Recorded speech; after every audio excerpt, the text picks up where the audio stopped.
doesn't it? It's a kind of... Well, see, it's the country vibe there, isn't it, really? Well. Do you know?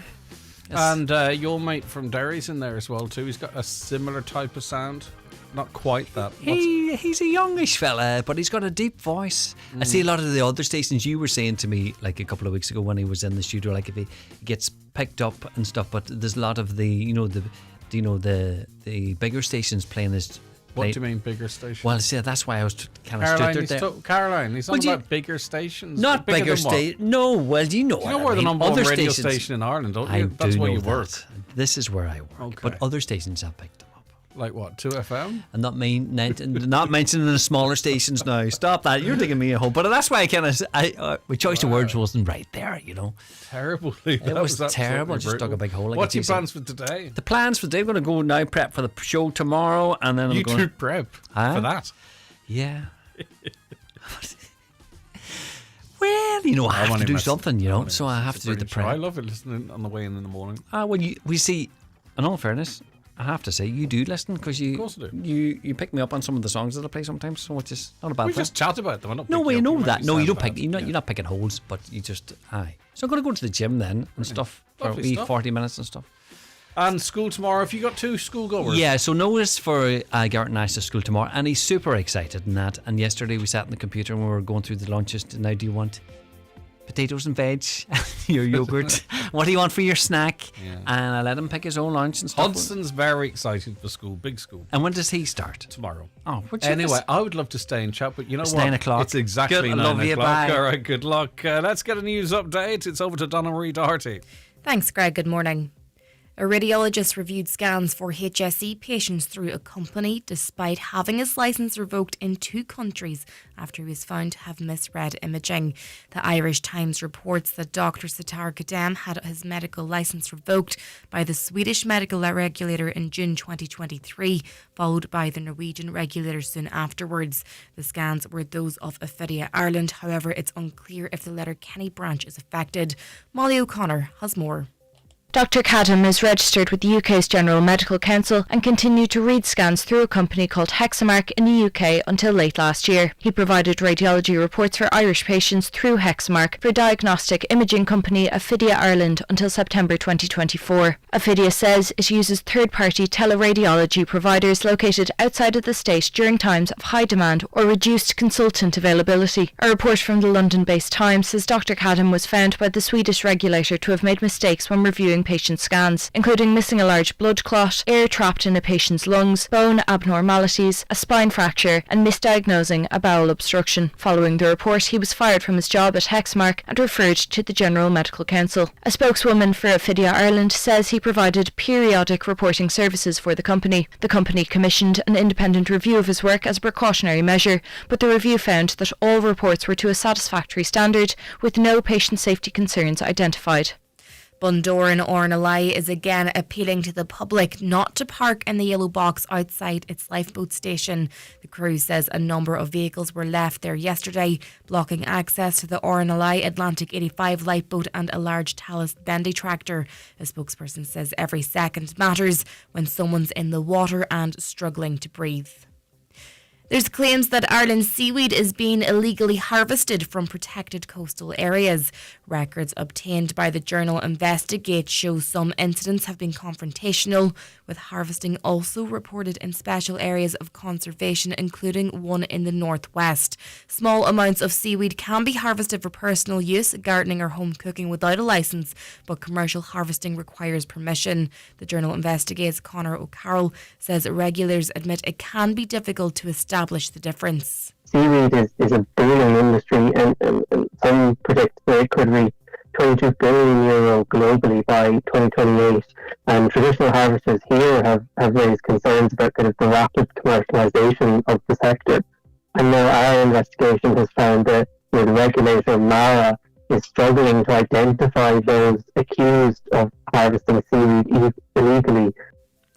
Looking out to weather, this morning and afternoon will be mainly dry, but it will become mostly cloudy. This evening, showery rain will develop with highest temperatures of 17 to 18 degrees. That's all for now from the newsroom. Back with more at 10 o'clock.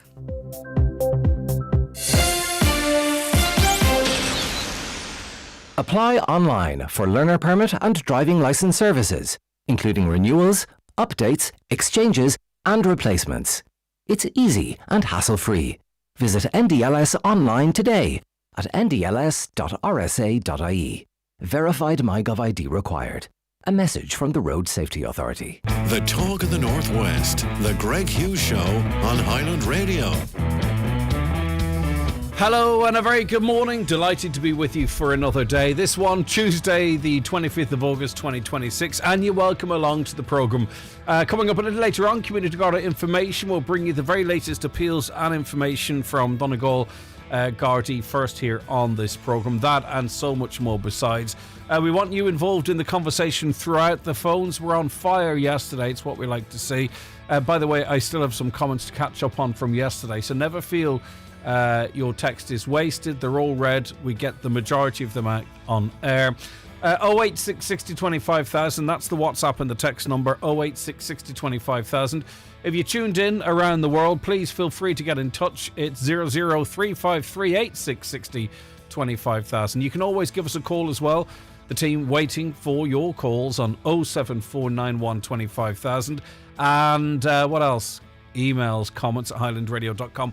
And just to remind you, by the way, if you're one of the thousands that listen to the podcast every day and the overnight replay as well, please feel free to get involved in the conversation whilst we're not live. You can still email comments at highlandradio.com or WhatsApp, and we can pick up your comments or your texts and carry them into the next live show.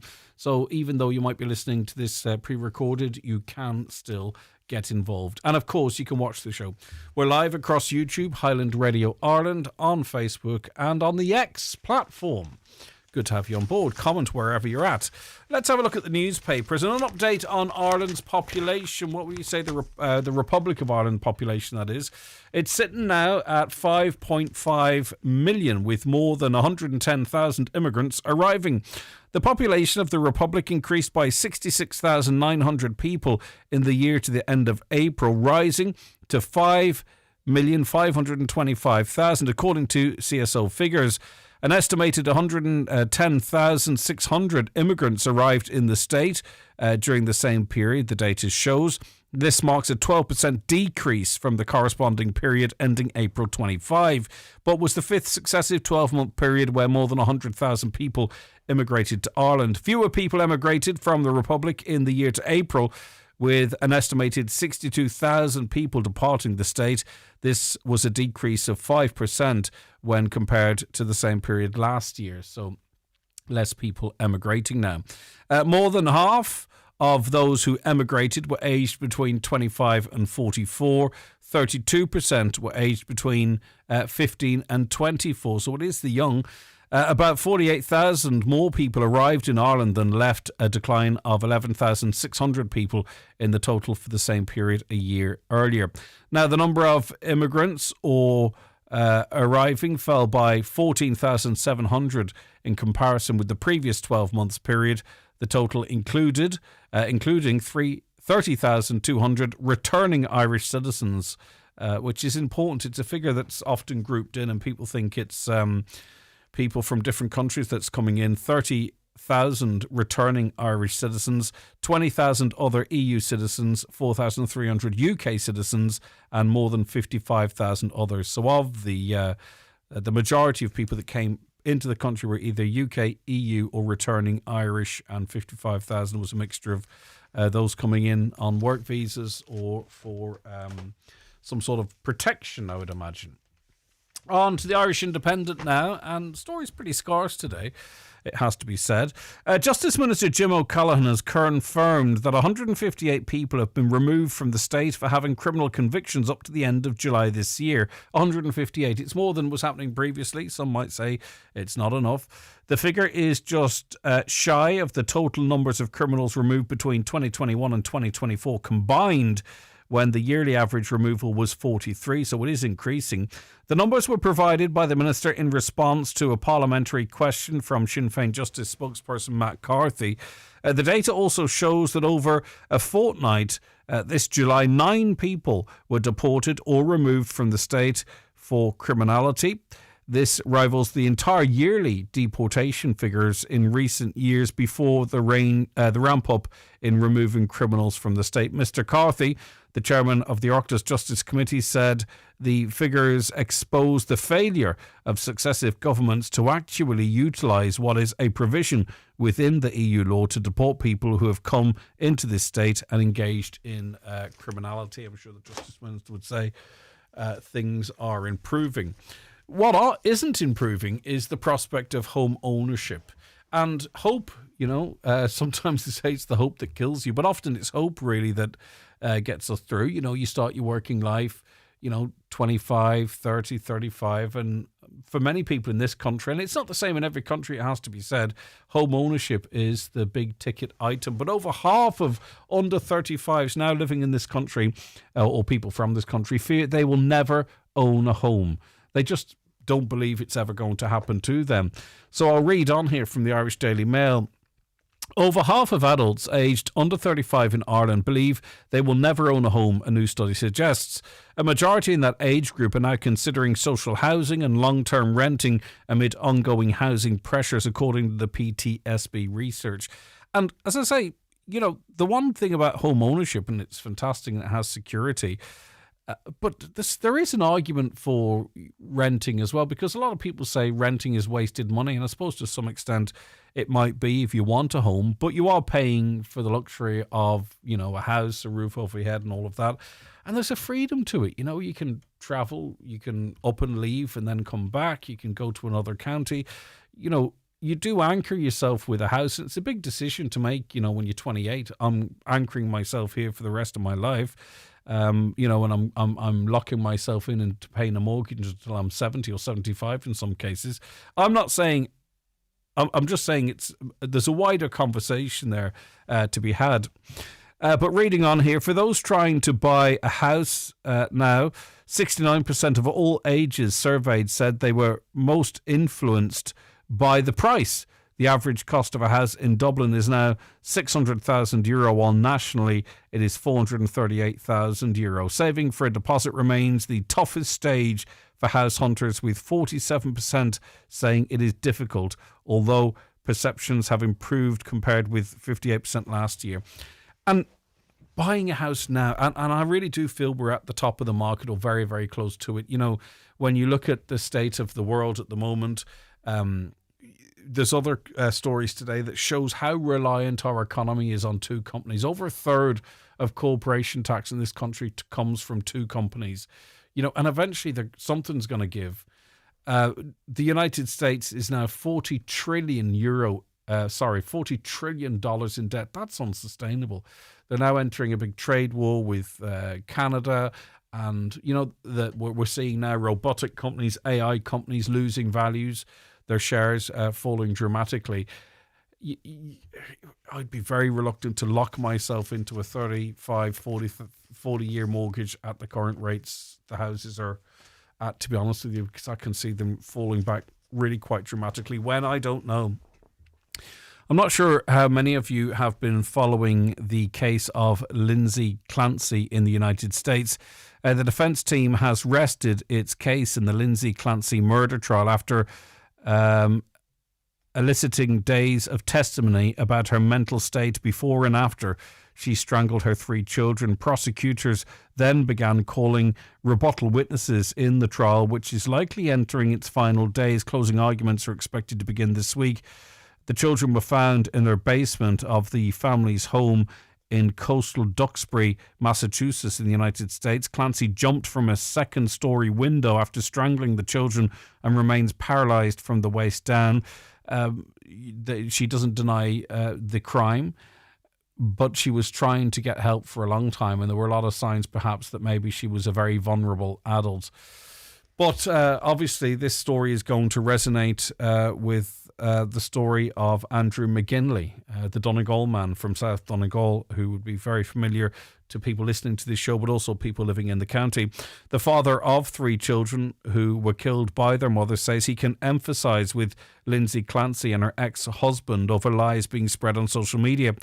Andrew McGinley's children, Connor, Dara and 3-year-old Carla, were killed by their mother Deirdre, who was found not guilty by reason of insanity over the incident which occurred at their home. They had moved at this point to Newcastle in Dublin. Now Andrew says he has been made aware of people comparing his case with that of Clancy, whose high-profile trial over the deaths of her children in the US has made headlines around the world. Andrew told the paper, someone did make me aware of a lot of people online comparing the two cases, and people have made comments about Deirdre, the kids, and me. They're often just doing it just to be controversial and get a handful of likes. I emphasise with them, Clancy and her husband, empathise, I beg your pardon, in that people are choosing sides. That's what happened in our case. But what people need to do is to understand the facts. And on he goes. You can understand where that's coming from. The Eurovision may be still on some of your radars. I've kind of zoned out of it now at this point over the last 2 or 3 years. But anyway, the Dutch station that broadcast the Eurovision Song Contest has pulled out of the event for the second year in a row. Public broadcaster Avrochus blamed Israel's participation for its decision not to take part next year. It said it had declined to drop out amid humanitarian suffering in Gaza and the ongoing restrictions on press freedom. It added the event can no longer be considered neutral, with a participating country still involved in a large-scale military conflict, which it is, and that's an early principled stand, whether you agree or disagree. Many would in this country. RTE still have yet to make a decision in that regard. All right, how do you get in touch with the show? Let me remind you. The Greg Hughes Show on Highland Radio. Text WhatsApp 086 60 25000. Call 074 91 25000 or email comments@highlandradio.com. The Greg Hughes Show is brought to you by Letterkenny Credit Union. Big plans, big dreams. Home improvement loans. Borrow up to €80,000. Visit letterkennycu.ie today. Bhfuil éon flean agat an seomra sin. Gymnáisi an baile? If ag bhaile? Go leis céil tá mar clia. Beidir nach bhfuil annach seomra le haid a chuid rudí go léir. Well, tá rogha eile agat.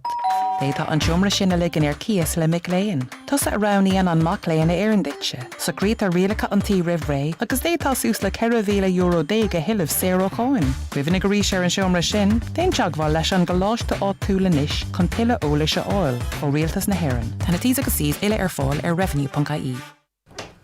Hey, look what Mum got at the supermarket. I can't cook that. It's fish. It's easy, Dad. Hake is handy in the pan. Trout is perfect in a tray bake. Even mussels are ready in minutes. But timing, the temperature, it's frightening. It's fish. Shh. Give it a go. It's healthy and tasty too. Don't be scared of seafood. Pick up some today for a dinner that's surprisingly easy to cook. Find meal inspiration at boardbia.ie. Thinking about getting more active? VHI Couch to Park Run is a free 6-week programme designed to help you build confidence and get moving. Whether you're in Letterkenny or Falcarra, you can take the first step today. Every start counts. Register at vhi.ie/running. Highland Radio Time Checks brought to you by EirGrid, the operator and developer of Ireland's electricity grid. EirGrid, powering up communities, powering up Ireland. The time now is approaching 17 minutes past 9.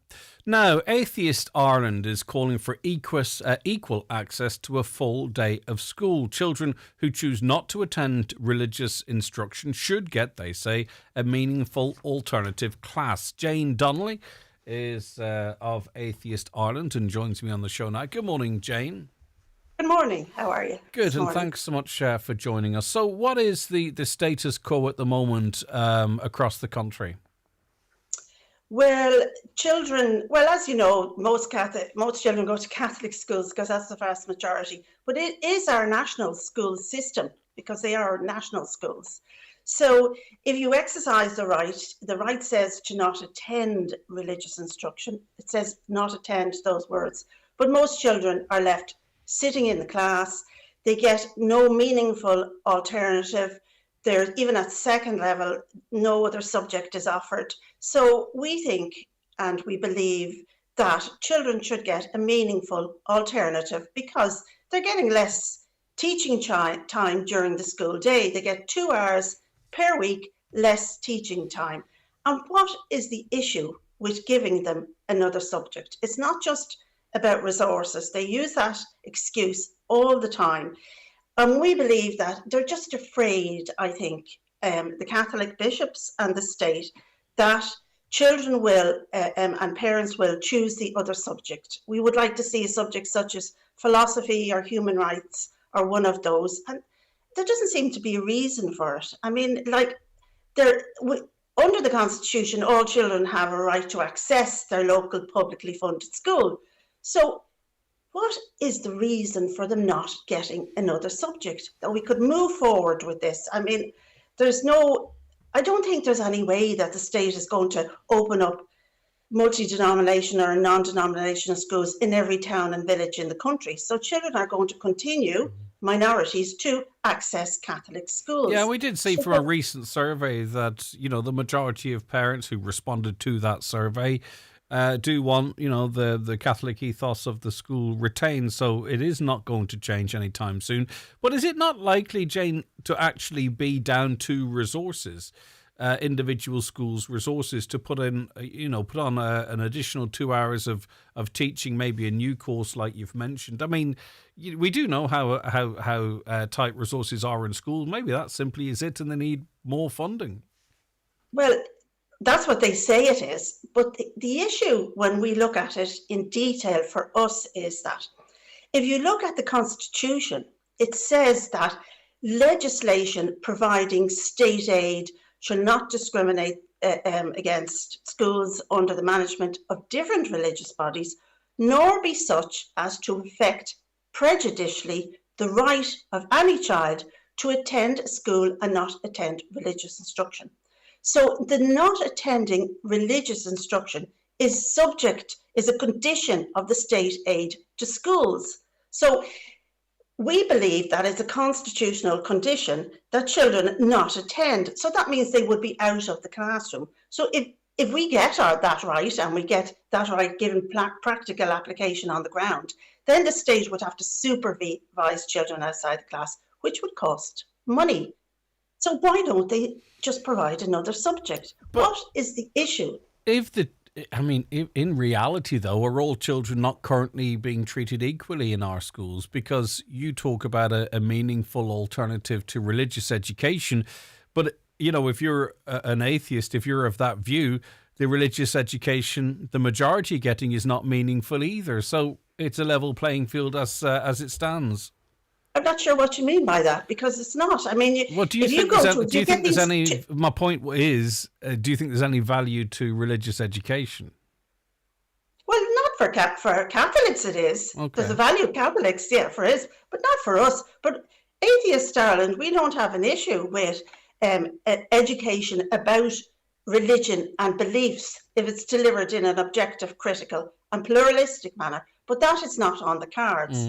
It was on the cards a good few years ago. I don't know if you remember the Forum on Patronage and Pluralism. They made a recommendation that there would be a new course in schools of education about religion and beliefs. And we welcomed that because it was to be an objective course. But that went by the wayside because the Catholic Church objected to it. And that's where that is now. But what we are looking for is equal access to education during the school day. If there's 2 hours given over to religious education during the school day, we want either another course about education about religions and beliefs, or philosophy, or human rights. And we don't see why that's an issue, especially when it's our national school system, it's publicly funded, and there's a constitutional condition in relation to the funding of those schools. Okay. But we are in a Catholic country, and these are Catholic schools, okay? It's not a Catholic country, it's a pluralist country. Well, the majority of people here are Catholic. I mean, you're not going to go into a Muslim country and say it's not a Muslim country just because there are some Christians in it, right? So, but some Muslim countries are not pluralist, but we're a pluralist republic. Okay. We are. Yeah, no, I'm not. If I'm not arguing with you in relation to that. My point being is that, until such time as that changed, that's the country we live in, right? So if you send your child to a Catholic school, There are some alternatives out there, probably not enough. That's just the way it is. We accept that. There's nothing we can do about that. We can't go to the courts and say give us a new school in every area in the country. But what? And there will be Catholic religious instruction there. So why not give us an alternative? Mm-hmm. What's wrong with that? It's not getting rid of Catholic religious instruction there. We're simply looking for what we believe is in the Constitution. And remember, we keep coming back to this. It is our national school system. Over the door of some of those very old schools, you'll see national schools. The state has decided to provide for the education of our children in these schools. I understand that, but recognise that. Yeah, I get you, but do you think it makes much difference to the child's education, really? If they don't have 2 hours of religious education. 2 hours, of course it does. In a week, you do. Oh, it's a question. I'm only asking a question. I'm saying you believe it does. Yeah. Of course, 2 hours. It would be wonderful for a child to have 2 hours of philosophy a week. Mm-hmm. From our perspective, it would be absolutely wonderful. I mean, not only that, but it would help with that they wouldn't feel so stigmatized in the school as well. And did you say also that the state might be concerned that parents might go, okay, so you're doing a philosophy class, I might switch my child from the religious education to the philosophy class? Absolutely. We think that is the main driver of refusing it, that they're just afraid that parents will change a course or not pick that course. They will want their child to do philosophy or human rights or education about religion and beliefs. And I would think that the Catholic Church would be absolutely against that, because they see it as a competition. And it's not a competition, it's just a pluralist republic. It's just the way it works. There's many different beliefs in schools, and why shouldn't they not be accommodated in those schools? Because it is our national school system. Do you get any joy when you raise this with public representatives, or do you? Oh, sure, we're always raising. We've been around a long time. You know what I mean? Is it one of those no one wants to take it on?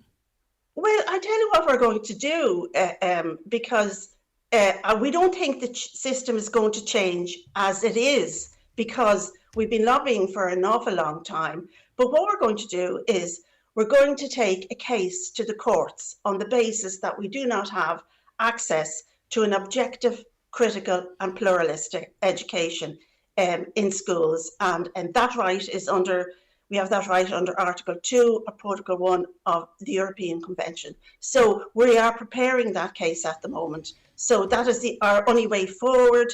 We have been campaigning in this area for a long time. There's been the Forum of Patronage and Pluralism. There's this new convention. Nothing changes, and nothing will change without us going to the courts. We have come to that conclusion.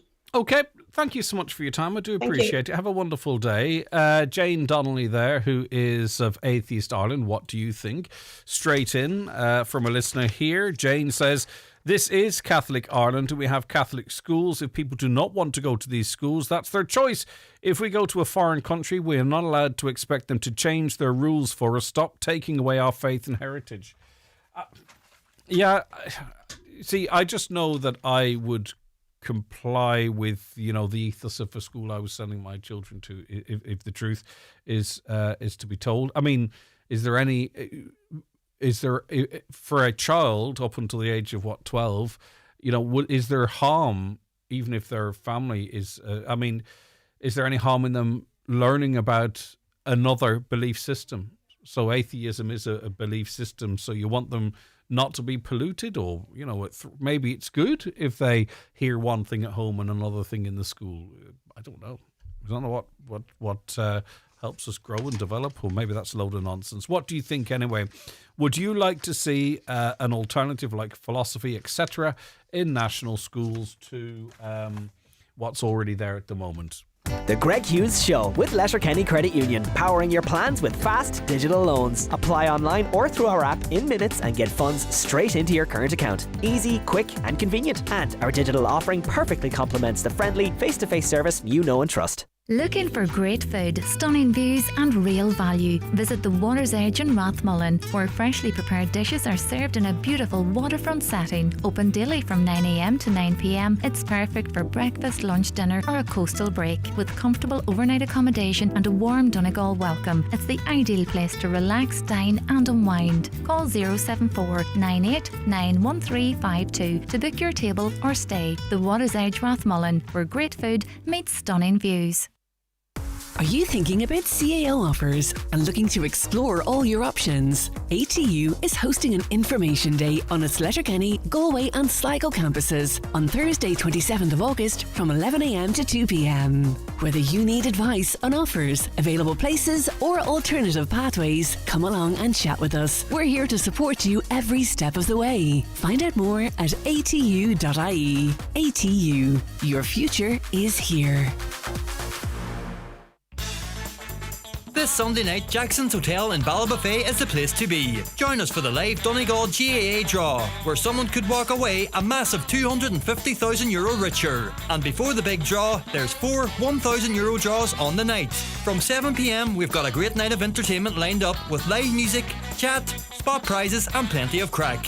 And the best part, it's completely free. Book your ticket now on eventbrite.ie. When we had the Marys from Dunlow in last month, all of them were raving about the Erico View Pet Zoo, so that got my interest. I says, right, we have to go down to that. Went down on Sunday, absolutely fantastic. Hudson loved it. We all loved it, actually, people of all ages. And then we went on to Burton Port to see what was going on down there, down to the pier. Beautiful part of the world. I love it. Then went over and... Austin Hotels, absolutely stripped. Windows out, everything out. It's just a big concrete shell. And in front of it, which is, I didn't know that work was ongoing, but anyway, I thought there were plans to reopen that, but they don't seem to be advancing. Then went out to have a look at Bad Eddie and for Hudson to have a look at it as well. Might as well give him a name check. That's why we went out. And it's continuing to deteriorate. It's still a wonderful thing. And it got me thinking, and I put this up on social media, and I was surprised at the amount of people that sort of interacted with it, because I remember interviewing local councillors, I think even TDs, about what would be done to immortalise Bad Eddie. It's obviously an old wooden boat that is beginning to deteriorate, but it is a very prominent feature of our county. A lot of people, would instantly... know exactly what it is. It's been in pop music, in films and all that type of stuff, but it is slowly but surely disintegrating. And maybe someone out there has an update. I did interviews where I seem to recall there were agreement or local agreement about some sort of a metal structure that would be sitting on the site of where Bad Eddie is, that maybe some of what's remaining there would be brought up to the shore front, or maybe the sculpture would be on the shorefront or wherever, I don't know. And I seem to recall, and as I said on social media, maybe I'm misremembering, but I thought tens of thousands of euro had been raised to this end, but nothing seems to have happened. Not seems to have happened, nothing has happened since. So anyone in that area know what the crack is? Is there still an appetite for it to be restored? Not it restored, but something putting in its place to restore that iconic look of Bad Eddie. And I suppose too, you'd have to describe, or you'd have to decide at what stage would you immortalise it. Is it when it was, pretty much in its entirety? Is it when its ribs were showing? Is it the situation it's in now? I don't know the answer to that. Or maybe no one out there really cares anymore. I was just curious. As I say, it used to be something that would come up on the show with a great deal of regularity, and now nothing, and it's over there and it's just wasting away slowly but surely. Anyway, let's get over now to Councillor Fionnán Bradley of the Fianna Fáil Party. Good morning to you. How are you keeping?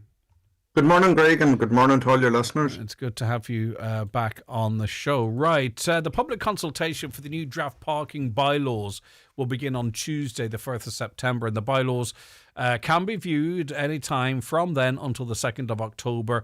Are these specific to the Inishowen Municipal District area? No, not it's at all. It's right across the county, isn't it? Yeah. Yeah, they're county-wide. So at the minute we have about 7 or 8 different sets of bylaws because the bylaws from the old town council areas in Buncrana, Letterkenny, Ballyshannon and Bundoran are still in force in those places. And then there are other bylaws for the whole county, etc. So this is a tidying up exercise, you might say. And it's long overdue. It's been almost 20 years since the bylaws were last reviewed. In the sort of the description of this conversation, I read, it's vitally important you have your say. How important is it that the public have their say? In truth, in a public consultation like this, what weight is given to public submissions?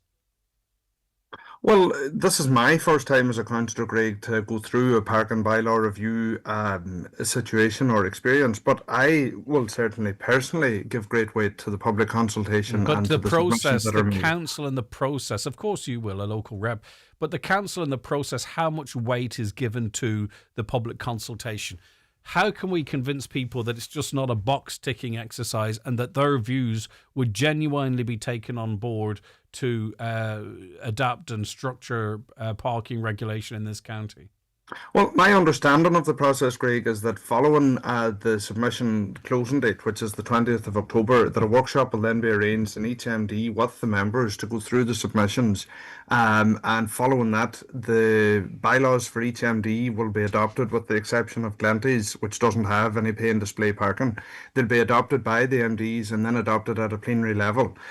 So each MD, I believe, will be looking at the submissions relating to that MD and the various suggestions around parking in that MD. Yeah, let's drill into Buncrana a little bit, because that's really the area in Inishowen that has parking charges that seem to generate a lot of conversation. So what is your sense of what needs to be done? Because what people need to understand as well is that the way this is money that is ring fenced and spent within the area. So if you say, oh, no parking in Buncrana, the reality is what impact might that have in business, and also too in terms of revenue for spend within the town. So you know, it wouldn't be without consequence. So what do you think needs to change, if anything, about parking in Buncrana at the moment?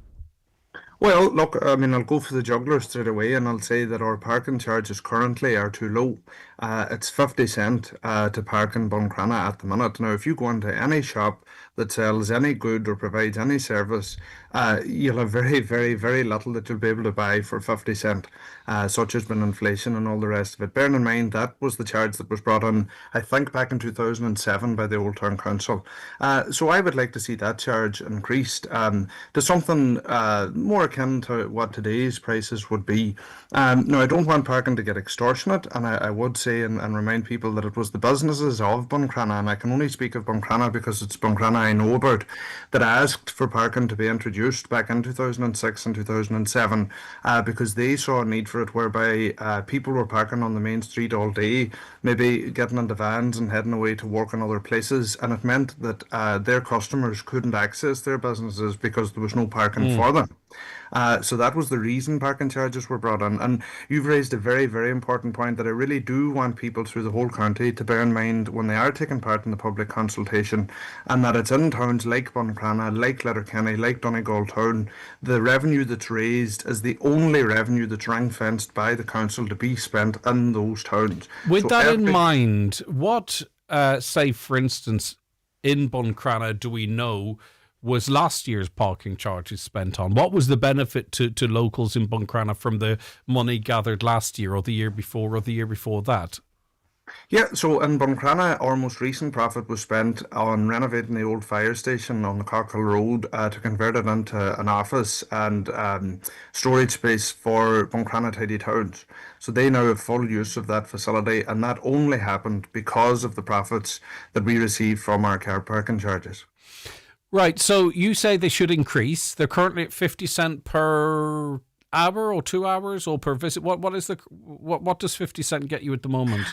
50 cent for an hour for a maximum of 2 hours on the main street, and you have a free half an hour when you land on the main street at the start, and that is going to be kept. We fought hard as councillors to ensure that that was kept for Buncrana because a number of the businesses had asked that it be kept, so we took their concerns on board even before the public consultation, and we ensured that that free half an hour on the main street only will stay in place. Right, what do you want the fee to be at then now? Well, I certainly think €1 isn't unreasonable. €1 an hour.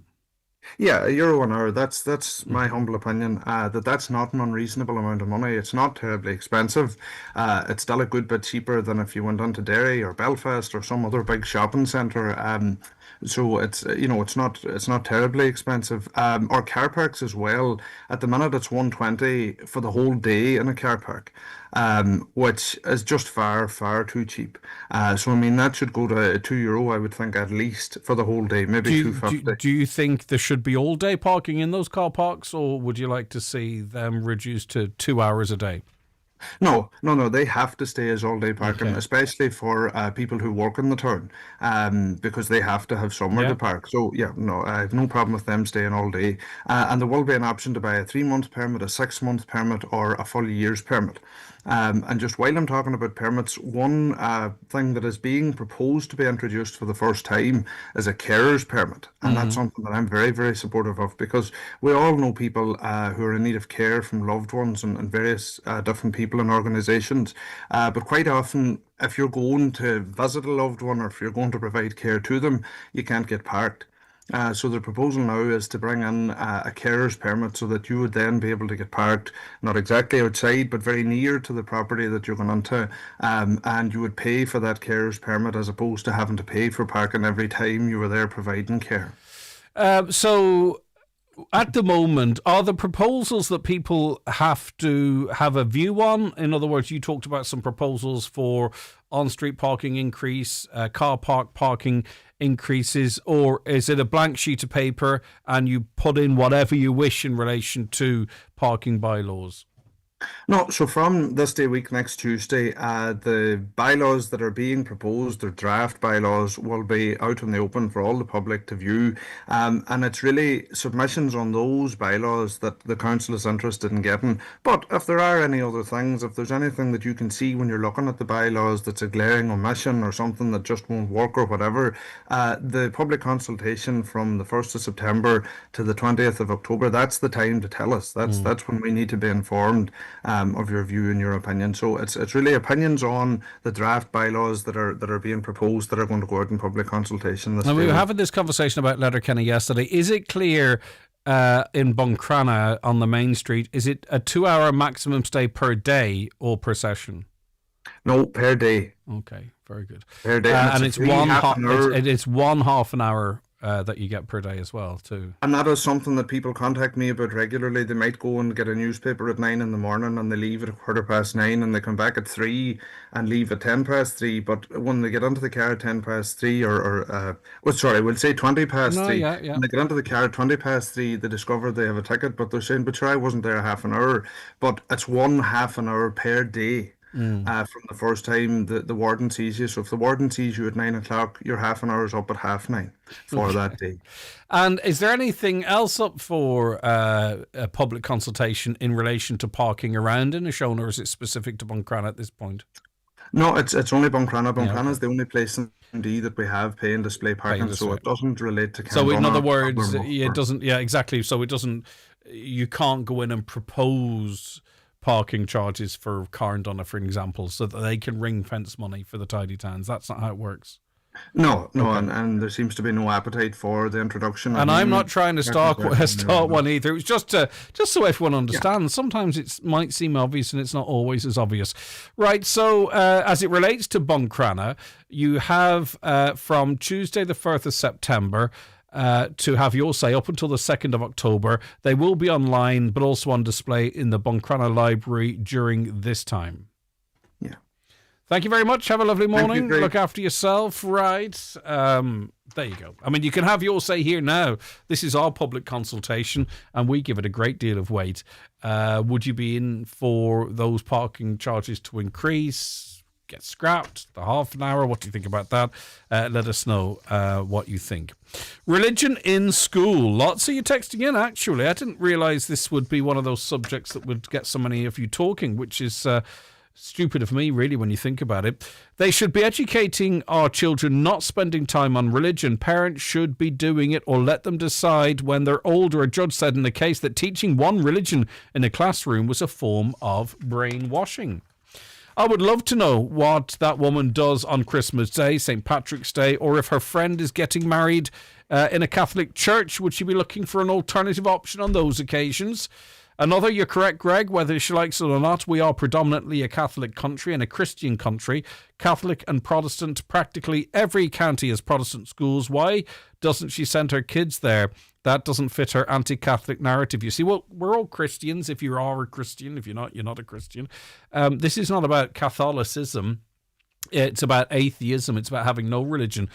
So the same argument will be made in any school of a religious denomination with religious teachings. As Christians, and especially Catholics, says this listener, why would the school teach or promote other faiths that are the opposite to our Catholic teaching? Can you imagine that in a mosque or a Jewish temple, etc.? In secondary school, we're all educated in different world religions, and that's okay, but not in national schools. Hi, Greg. The issue of mass immigration is the most important debate that no one is allowed to have. You had the Minister for Migration on your show last week, yet you censored yourself to avoid upsetting ministers due to fear of losing your state funding. Well, we don't get any state funding, so I can't lose that. And I don't know what you're on about. Please let me know. Be more specific so I have at least a right to reply. We're not reliant on any state funding at all. Thank God we've got a fantastic relationship with our listeners and local businesses, and that's how wages are paid here. There is some money trickles through from the licence fee, but it's we're not state funded like RTE, for an example. So what are you talking about? And let me respond, because you could post that somewhere else and I have no right to reply. I would like to know what you mean. Typical woman shouting over you, Greg. Tell that lady if she doesn't like Catholic schools, then stay out of them. We're a Catholic country and that's the end of it. Another, that woman should be more concerned about the woke nonsense that children are being taught in schools today. The current school system has served us well. Hi there, you choose to send your child or children and you know the ethos of that school. How does she propose the alternative is rolled out? Practically more teachers, extra classrooms, additional resources. Well, you see, I would be of the view that Atheist Ireland should be campaigning perhaps for non-denominational schools where there is no religious ethos. And they are there and there are options for them, rather than sort of going, well, that's your Catholic or that's your Christian school, you need to accommodate us in there. There is a strong argument that you wouldn't do that in another country with other faiths. Surely would it not be, rather than to take court cases to try and change that school and, surreptitiously change potentially the ethos of it, death by 1,000 cuts, campaign for access to more non-denominational schools, I would have thought, unless really you're going at Christianity, Catholicism. I don't know. Well done, Greg. You guessed who is coming across as condescending and very disrespectful to our Catholic faith. Back with much more after these. The Greg Hughes Show with Letterkenny Credit Union, offering flexible mortgages up to €600,000 with no hidden fees or charges. Whether you're buying your dream home or thinking of switching your mortgage, make the move to your local, trusted credit union. Learn more at letterkennycu.ie. This fire grate's burnt out again. I told you, get a heavy-duty grate from Fire Grates Donegal. But I need one right away. Sure, they have them in stock and ready to go for stoves, open fires, back boilers, ranges, and they even make them to measure. OK, what's her number? Hold on a minute, I'll go and get it. Fire Grates Donegal. Call 086 860 2012 or find them on Facebook. Fire Grates Donegal also deliver to your door. So you couldn't beat that. It's the Donegal Creameries Milk €500 cash splash. We're giving away €500 in cash every week. Scan the QR code on promotional packs of Donegal Creameries Milk and you could be making a splash with €500 cash. Pick up special packs of Donegal Creameries Milk in store to find out more. Terms and conditions apply. The €500 cash splash with Donegal Creameries Milk. If you're naturally curious and want to solve problems, or you want to have an impact on issues you really care about, if you want to make a difference, through better public policy. Or you've a grá for Gaeilge and want to keep it in the conversation. If you want to use your skills to benefit society, there's a public job for that. Whatever your interest, whatever your skills, explore hundreds of different careers at publicjobs.ie. Is the appearance of your staff important to your business? It's the first point of contact for customers when entering your premises. At C&M Embroidery in Letterkenny, they have a huge range of clothing covering all areas of the workplace. It's widely known that customers warm to and trust employees that present themselves well. Have your company name embroidered or printed on all your work uniforms. Contact C&M Embroidery on 07491 28097 and get your staff looking their best. Highland Radio weather updates with McElhinney's. Get back to school sorted with our collection of school uniforms, shoes and accessories. Visit our kids department in-store or discover our back to school shop online at mcelhinneys.com. So the cloud will gradually increase from the south today through the late afternoon and evening. Showery rain will develop and spread northwards over the region. Highest temperatures around 17, 18 or 19 degrees. Winds light to moderate. Easterly. Marie, good morning to you. Thank you for your time today. Hello, Marie. I've lost Marie. Caroline, you might re-engage me and Marie. Marie's gone there. But we are staying on the issue of parking. Greg, never mind charges. What about the LPT in a town the size of Buncrana? No inner relief road, no outer relief, no swimming pool, one way, Westbrook Bridge, etc., etc. Staying on parking, of course it should be cheaper in Buncrana, but not the same as Derry Belfast. How about 75 cents per hour? Not doubling the price. It's a disgrace. So the council needs more money from the hard-working people. It's just another tax. Well, it is another tax. The tax is already there. They're looking to be increasing it and to spend it within Buncrana.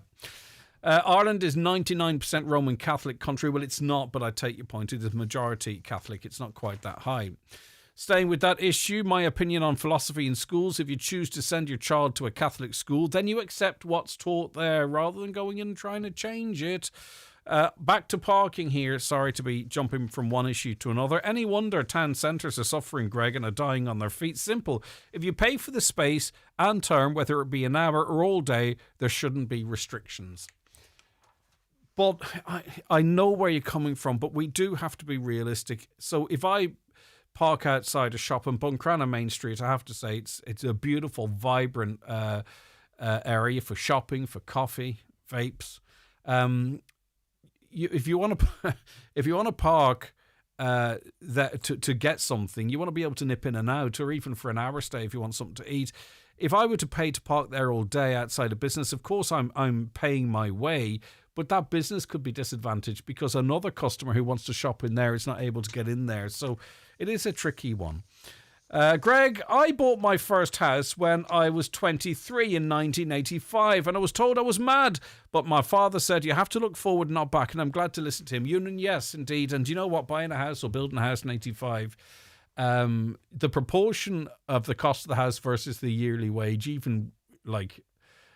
I think I wasn't working at that stage, but shortly after that I was earning 65, 70 euro a week. But the amount of, even your annual salary, the multiples of it to get a house was so much smaller than it is now.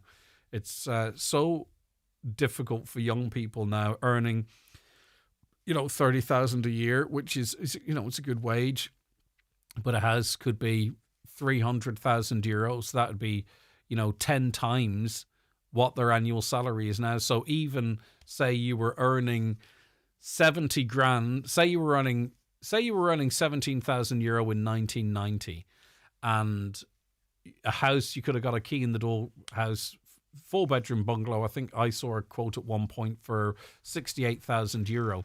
So 17, the multiples of 17 to get you 68, much lower then than it is now. So that's kind of demonstrates how inflation doesn't always tell the whole story. Let's go to Connell Shovlin now. Good morning, Connell. Morning, Greg. you're talking about drought in England, Europe, parts of Ireland as well. We need to be looking at our own food security. And I think, too, you just never know what might break out, where it might break out, and what restrictions might be put in place even outside of the climate. Yeah, well, I mean, we go to the supermarket every morning, we expect to get a loaf of bread there, and it's such an important part of our whole food, and we depend totally on taking in flour from the UK and France and further afield, and because of the huge crop failures and lack of yields there and everything, it would take very little for it to trigger a shortage of flour. And, Ireland needs a flour mill for food security, and we don't have any. And when I was growing up, there was a flour mill in Milford, I think there was one in Buncrana, and there was one in Ballisdare and Sligo, and they were all over the country, and we have good land for growing wheat and Tipperary, Cork, and Wexford and more in the eastern part of the country. And it's something that needs to be planned now for next year, I think, because we're not going to sow crops now, but we need a plan to have a flour mill for food security. And I even saw last week that the biggest sugar producer in the world is India, and they have to import sugar now. So two aspects maybe, we should look at again is sugar production and flour production. Yeah, we had quite a vibrant sugar industry, and it was wiped out overnight, effectively. Well, we had 4 sugar factories one time. I went to Mount Bellew Agriculture College in 1966, and we were all out pulling the sugar beet there in the fields. That time it was a different way of life, and the sugar beet was stacked for the factory in Tuam, and there was 4 sugar factories, Tuam, Thurles, Mallow and Cork. And we all learned that at national school, and we don't have any today, but we moved on, and we felt that other countries could produce it cheaper. But it's a different world now with climate change, and particularly the devastating effect that drought has had on the crops in England and France, that for us to depend on that. So we need to plan now for next year, to see, it's sometimes we have to look, food is the most important thing, and we just take it for granted going into the supermarket and saying a loaf of bread is there, But we get reminders. Do you remember,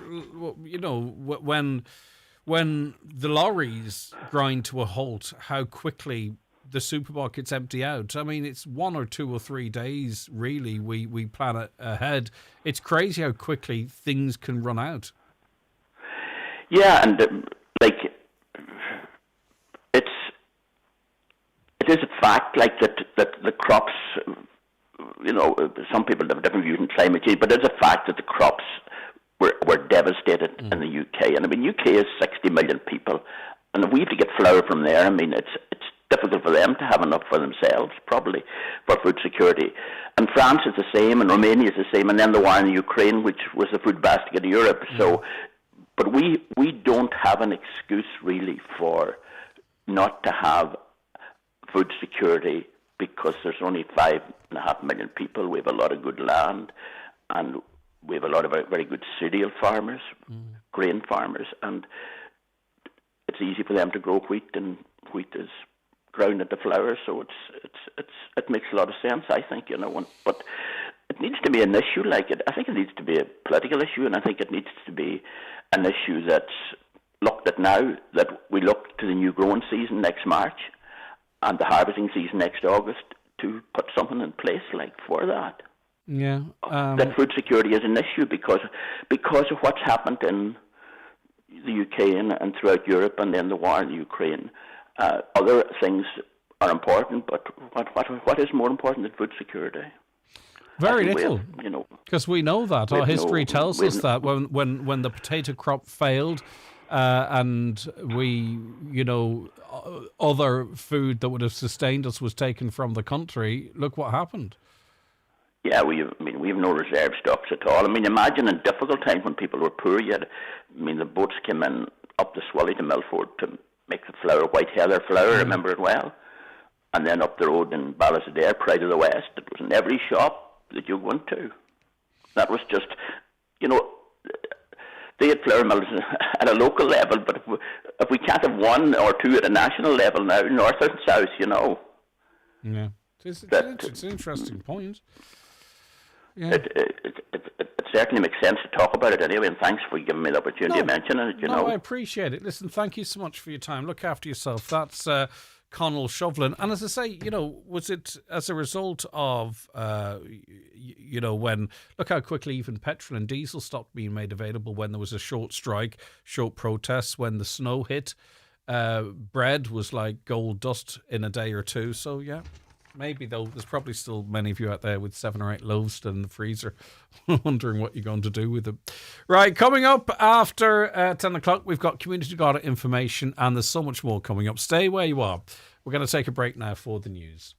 The Greg Hughes Show with Letterkenny Credit Union. New to borrowing or haven't borrowed in a while? Our welcome loan is here for you. Borrow up to €50,000 at just 5.95% APR with no hidden fees ever. Apply online or in branch today at letterkennycu.ie.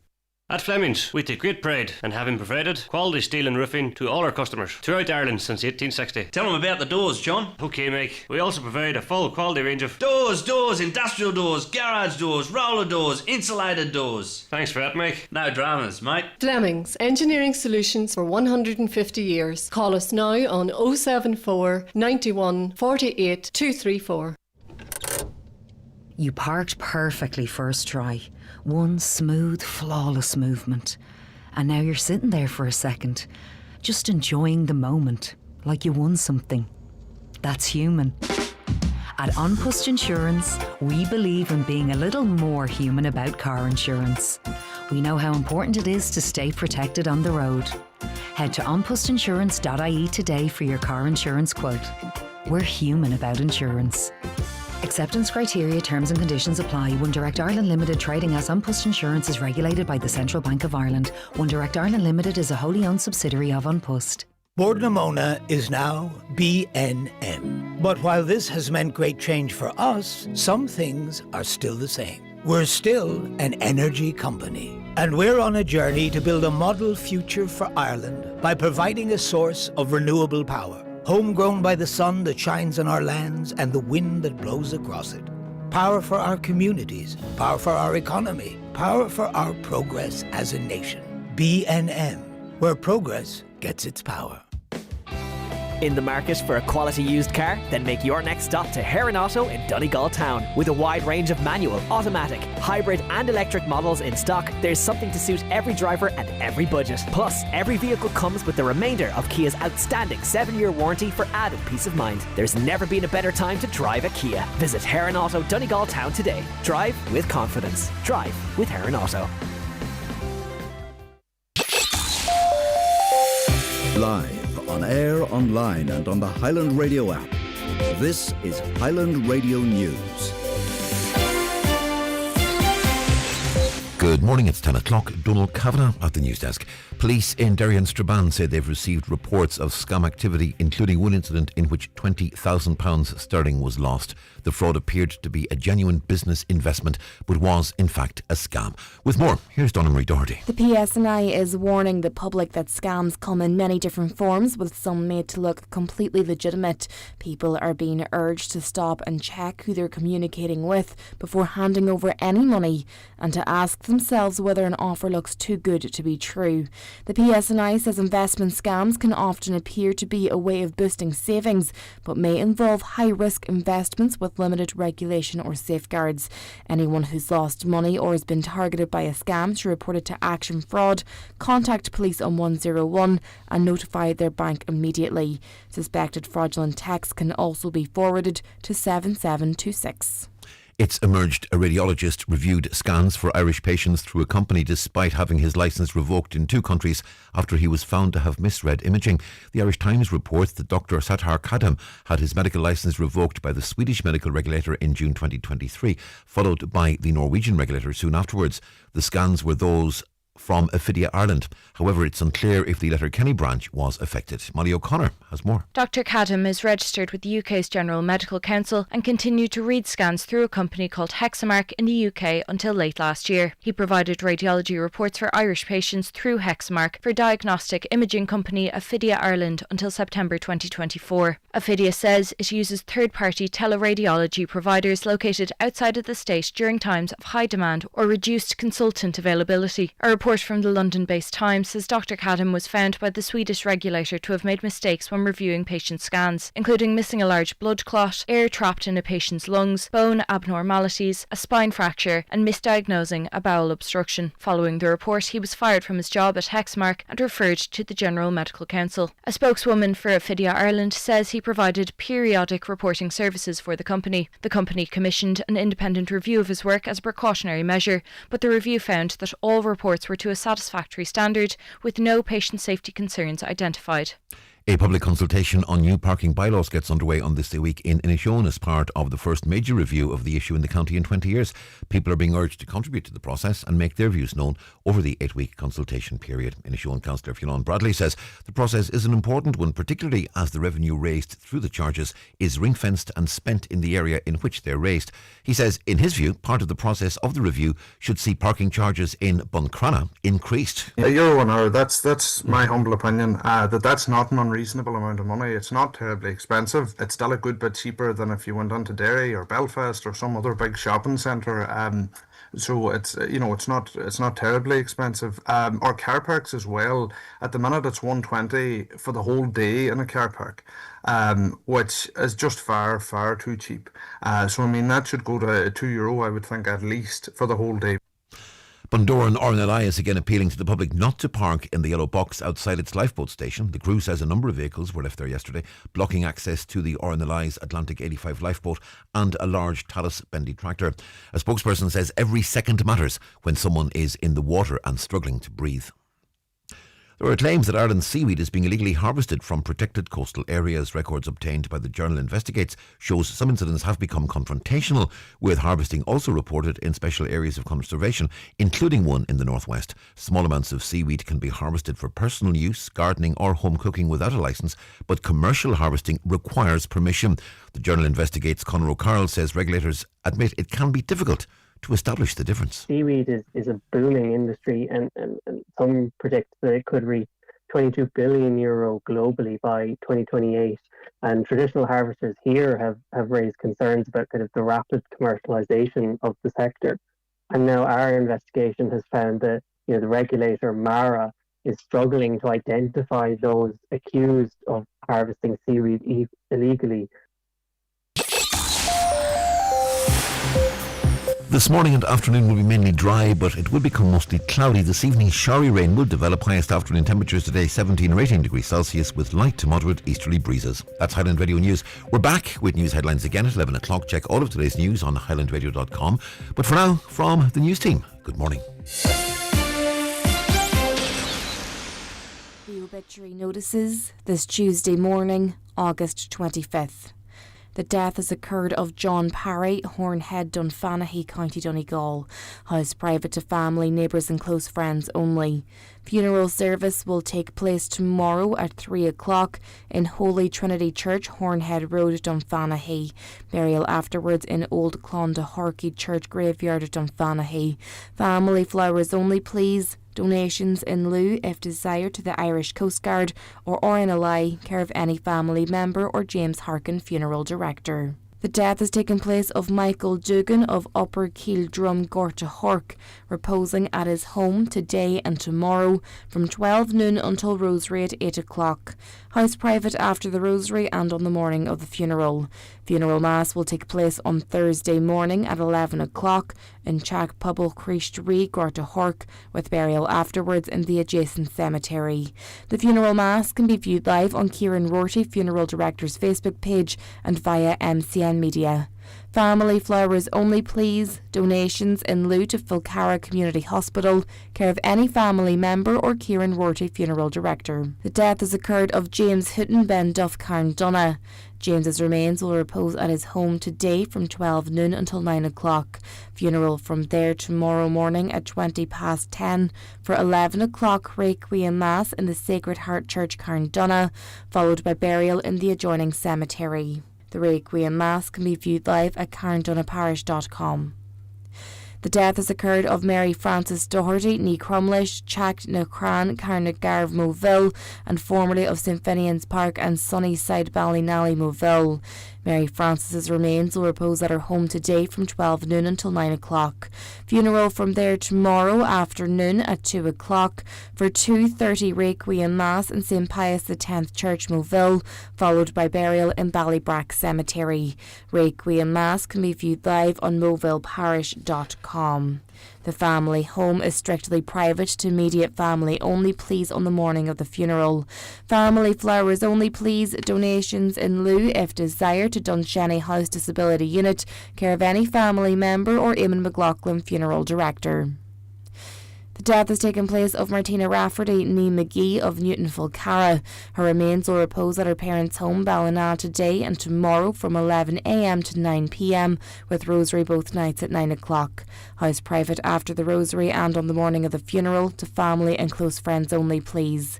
Funeral Mass on Thursday afternoon at 1 o'clock in St Finian's Church, Fulcara, with interment afterwards in the adjacent cemetery. The funeral Mass can be viewed live on Kieran Rorty, funeral director's Facebook page and via MCM Media.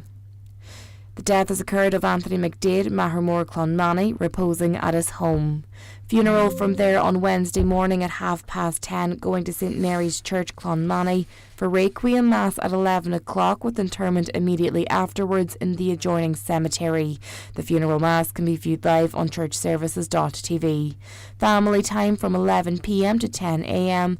Family flowers only, please. Donations in lieu, if desired, to Clonmany Day Centre, Clay, Clonmany, care of any family member or McFeely funeral directors. The death has occurred of Danny O'Donnell, 17, Mina Mullen Road, Killeter, Castlederg, reposing at the family home tomorrow and Thursday from 12 noon until rosary at 9 o'clock. Funeral from the family home on Friday at 10:20 for Requiem Mass at 11 o'clock in St Patrick's Church, Ahiarn. Interment afterwards in the adjoining churchyard. Family time, please, from after the rosary at 9 until 12 noon and on the morning of the funeral. A shuttle bus service will operate from Killeter Heritage Centre to the Wake House and back from 12 noon until 9 o'clock tomorrow and Thursday. Family flowers only, please. The death has occurred of John Gallagher, Ard Lahan Clohan. John will repose at his home today from 1 o'clock until 9 o'clock. Requiem Mass at 1 o'clock tomorrow in the Church of Our Lady of Perpetual Succour, Glenfin, with burial afterwards in Kilwara Cemetery. The funeral Mass can be viewed on the parish webcam. Rosary at 9 o'clock, with family time after the rosary and on the morning of the funeral. Family flowers only, please. Donations in lieu, if desired, to Enid Pobble Jan Finya, care of any family member. The death has taken place of Sammy Crummer, Summy Portnew. His remains will be reposing at Shovelin's funeral home, Sandfield, Ardra, today from 3 o'clock until 7 o'clock, followed by removal to St Connell's Church of Ireland, Portnew, travelling via Summy and Rosbeg to arrive at 8 o'clock. Funeral service tomorrow afternoon at 1 o'clock, with burial afterwards in the adjoining cemetery. Family flowers only, please. The death has taken place of Frances Gallagher, nee Sweeney of Lower Dorbun-Beg and formerly of Mean Corwick, Crawley. Her remains will repose at her home in Dore today from 12 noon until rosary at 8. House private after the rosary and on the morning of the funeral. Funeral Mass will take place tomorrow at 11 o'clock in St Patrick's Church, Mina Wheel, with burial afterwards in Mahragalm Cemetery.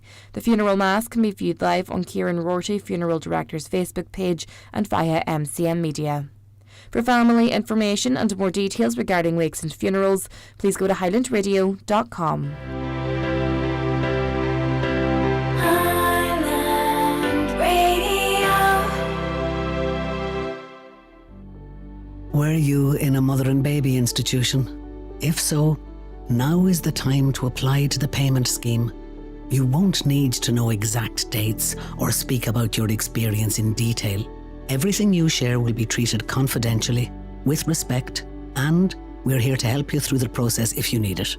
Contact us by visiting the website paymentscheme.ie or by calling this free phone number 1-800-843-354.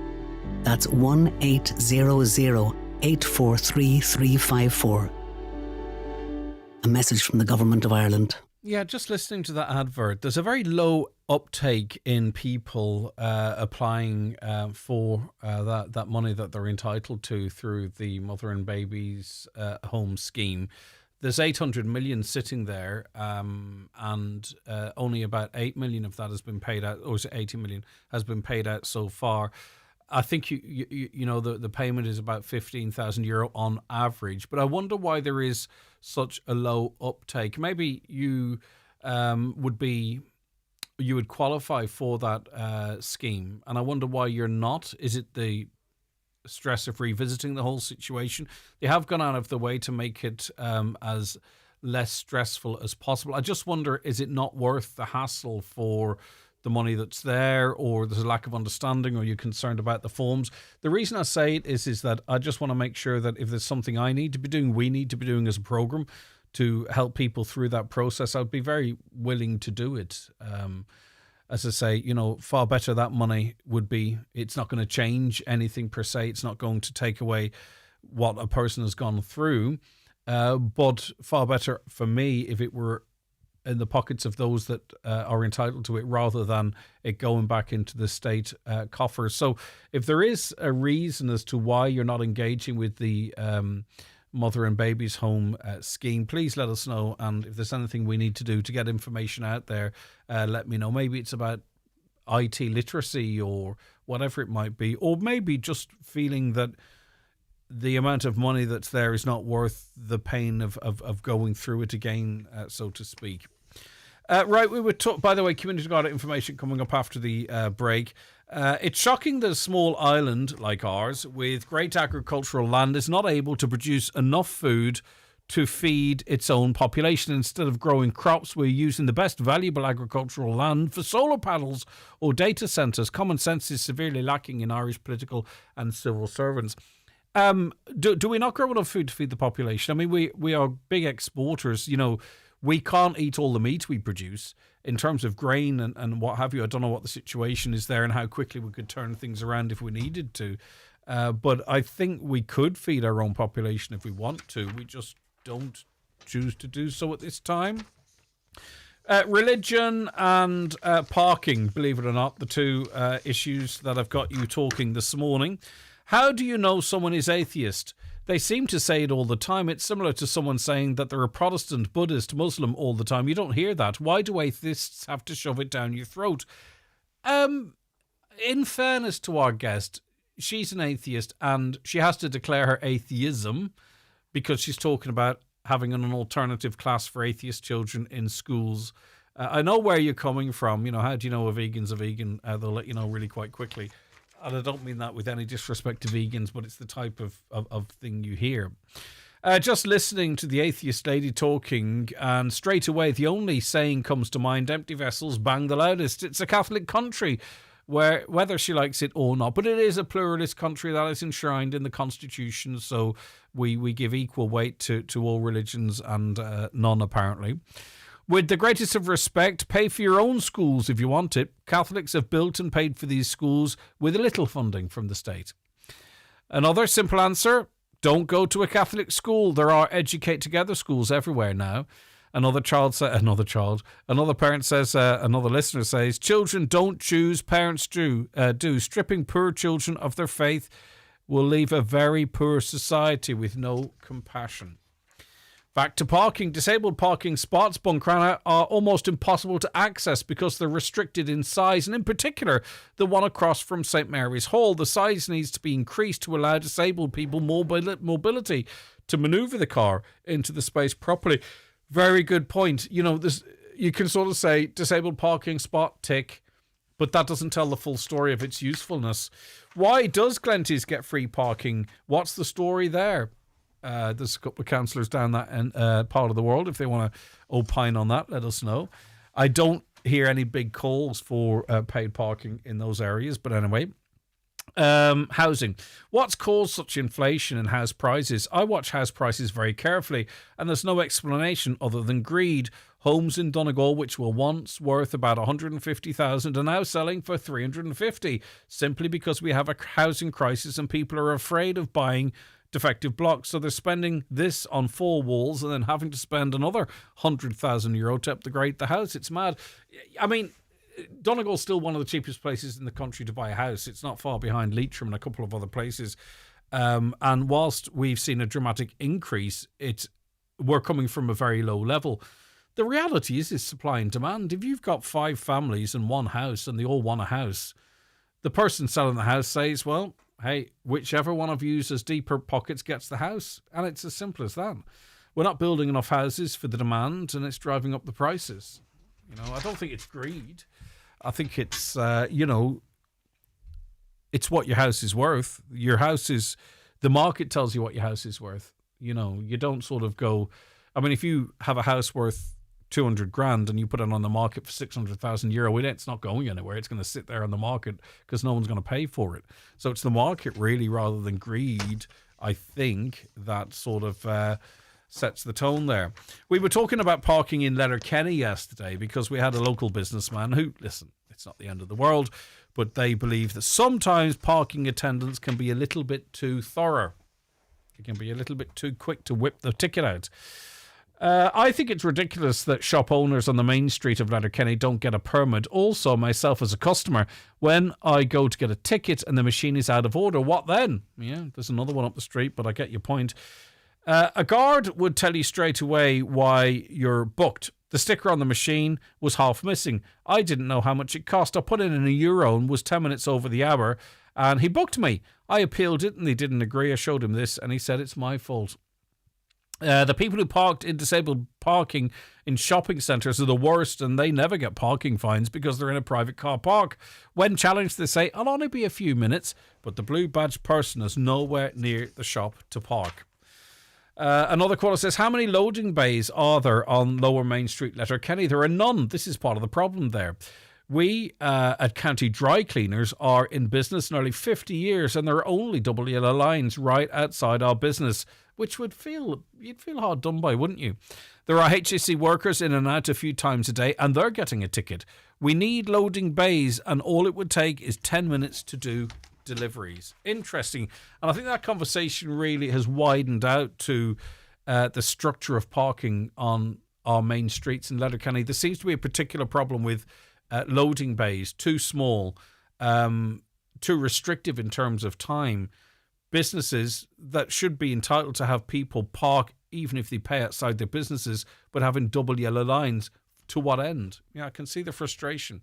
Community Garda info on the way. It's time for Vision Ireland Bingo on Highland Radio. It's Tuesday the 25th of August. You're playing on the brown sheet for the daily prize of €600. The reference number is S12. It's game number 35. The numbers are 29, 27, 30, 13, 64, 52, 72, 81, 89, and finally 77. Phone your claim to 9104833 before midnight, leaving your name, contact number and the name of the shop where you purchased your book, and we'll call you back the next working day. Get all your Vision Ireland bingo information at highlandradio.com. The Highland Radio Customer Service Awards in association with AirGrid are back. We're honouring the businesses that put customers first, and we want to hear from you. Whether it's your favourite shop, restaurant or service provider, now's the time to give them the recognition they deserve. Nominate your favourite business now at highlandradio.com. Nominations close Friday the 20th of August. The awards night takes place on Sunday the 27th of September. Make great photos into beautiful gifts at McGee's Chemist in Letterkenny.